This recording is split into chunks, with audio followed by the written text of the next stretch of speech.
ওসমানের এই লেখাটি আমার ভালো লেগেছে অনেক বেশি।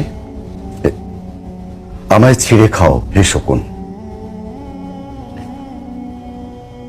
হে সীমান্তের শকুন, এক্ষুনি ছিঁড়ে খাও আমাকে। হে আটলান্টিক ইরিগল, শিগগির খুবলে খাও আমাকে। হে বৈকাল হ্রদের বাজ, আছুড়ে কামড়ে ছিন্ন ভিন্ন করো আমাকে। আমার রক্ত রসে শুধু অসহায়ত্ব আর অভাব। কাগজের কামলারা তারে আদর করে মুদ্রাস্ফীতি ডাকে।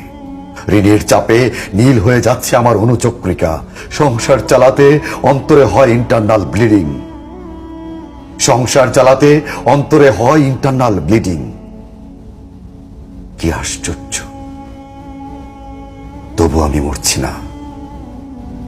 ওদিকে দোজখের ভয়ে আত্মহত্যা করবারও সাহস পাই না আমি। খোদাকে বললাম, আমি মরতে চাই। তিনি বললেন, বেঁচে আছো কে বলল? সহস্রাব্দ উন্নয়নের সাক্ষী হিসেবে রাজা তোমাকে মমি করে রেখেছেন। বাজারে দীর্ঘশ্বাস ফেললে নাকি রাজ্যের ভীষণ বদনাম হয়। রাজারও মন খারাপ হয় খুব। কোতোয়ালরা ফরমান জারি করেছে, আমাকে সারাক্ষণই হাসতে হবে, নইলে দেশি কুকুর ও বিদেশি মাগুরকে এক বেলা ভালো মন্দ খাওয়ানো হবে আমার মাংস দিয়ে।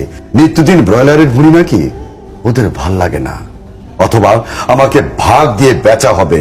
মানুষের তো মানুষ খাওয়ার স্বাদ হতে পারে, তাই না? ভাগ্যিস তা বিদেশি সুপার শপে বিক্রি হবে না। দেশি মানুষেরই তো হক বেশি আমাকে খাওয়ার। এ দোজখী যখন নিয়তি, তখন আমি উদাম হয়ে ডাকছি দুনিয়ার শ্রেষ্ঠ মাংসাশী বিহকদের।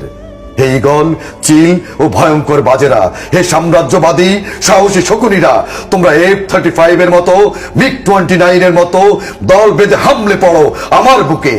আমার রান, থান, চক্ষু, কলিজা আজ সব তোমাদের গনিমতের মাল। দেশি সুর খুবলে খাওয়ার আগেই আমায় ইচ্ছে মতো ছিঁড়ে খাও তোমরা। দোহাই দোহাই, শুধু মস্তিষ্কটা খেও না আমার, তাহলে শীঘ্রই দাস হয়ে যাবে তোমরাও।